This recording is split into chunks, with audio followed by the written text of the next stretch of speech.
산업안전 산업기사 필기 2020년 4회차 기출문제 풀어보도록 하겠습니다. 62번 문제 보도록 할게요. 정전기의 발생에 영향을 주는 요인 중에서 관계가 가장 먼 것을 찾는 문제가 되겠습니다.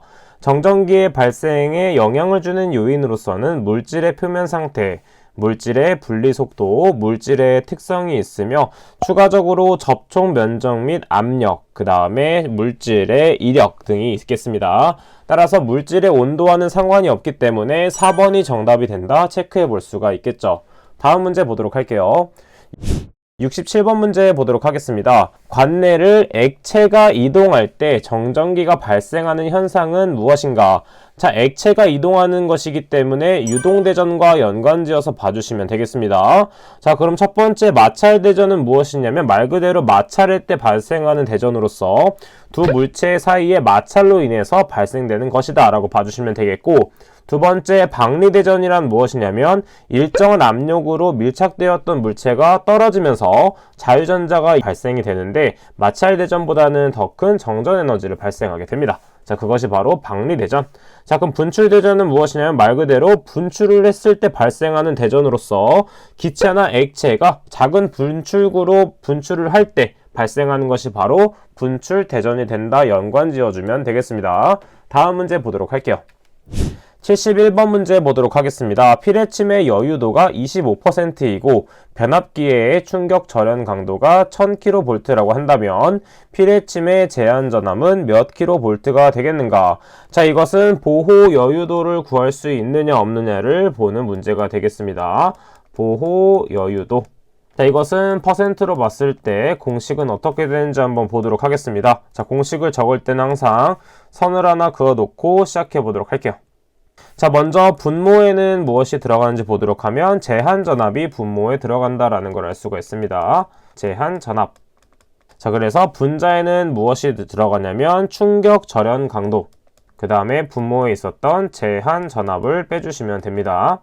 그 다음에 퍼센트이기 때문에 곱하기 100을 해주면 되겠죠. 따라서 문제에서 주어진 것은 여유도와 충격 절연 강도이기 때문에 여유도에는 25를 대입하고 충격 절연 강도에는 1000을 대입해서 이항을 시켜주면 되겠습니다. 자, 그러면 먼저 보호 여유도에 25를 대입해주면 되고 그 다음에 제한 전압을 x라고 놓고 한번 계산을 해보도록 하겠습니다. 자, 그럼 제한 전압은 x, 그 다음에 충격 절연 강도는 1000이 되겠고 마이너스 x 곱하기 100이 되겠습니다. 자, 계산하기 편하게 양변을 100으로 나눠주게 되면 0.25는 x분의 1000 마이너스 x가 되고 x에 대한 식으로 정리하기 위해서 x를 좌측으로 이항시켜 주도록 하겠습니다. 곱해주게 되면 0.25x는 1000 마이너스 x가 되겠고 x끼리 묶어줘야 되기 때문에 양변에 x를 더해주게 되면 1.25x는 1000이 된다라는 걸 알 수가 있습니다. 따라서 x를 혼자 놔둬야 되기 때문에 1.25를 양변으로 나눠주게 된다면 1000 나누기 1.25 그대로 계산기에 대입을 하게 되면 800kV라는 값이 나오게 된다라는 걸 알 수가 있습니다. 따라서 정답은 1번이 된다라는 걸 알 수가 있겠죠. 다음 문제 보도록 할게요.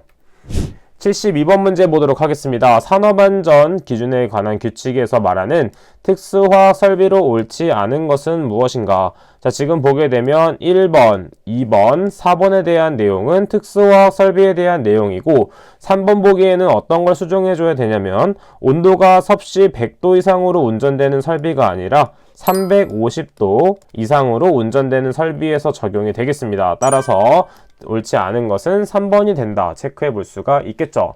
다음 문제 보도록 하겠습니다. 75번 문제 보도록 할게요. 대전된 물체가 방전을 일으킬 때 에너지를 구하는 식으로 옳은 것은 무엇인가? 자, 이때 도체의 정전 용량을 C, 그 다음에 대전 전위를 V, 대전 전하량을 Q라고 놓고 보도록 하겠습니다. 자, 이때 공식은 단순 암기 부분이기 때문에 3번 보기에 해당이 되겠고 이 3번 보기에 대한 공식은 반드시 암기를 해두시면 되겠습니다. 다음 문제 보도록 할게요. 77번 문제 보도록 하겠습니다. 다음 중 전압을 구분하는 데 있어 고압에 해당되는 것은 무엇인가? 자, 이것은 시험 문제에 많이 나오는 부분으로서 고압에 해당되는 것은 교류가 1000V에서 7000V 사이가 되겠습니다. 따라서 교류일 경우 5000V가 1000V에서 7000V 사이에 해당되기 때문에 3번 보기가 정답이 된다라는 걸 알 수가 있겠고, 교류에서 저압이 됐을 경우에는 1000V 이하, 근데 교류에서 특고압일 경우에는 7000V 초과가 되겠습니다. 따라서 교재를 가지고 계신 분들은 77번의 해설 부분에 있는 전압의 구분표는 모두 암기하고 있어야 된다 생각을 하면서 반드시 암기를 해주시면 되겠습니다. 자, 그러면 2020년 4회차 4과목에 대한 기출문제 풀이는 여기까지 하도록 하겠습니다. 저는 그럼 다음 시간에 찾아뵙도록 할게요. 감사합니다.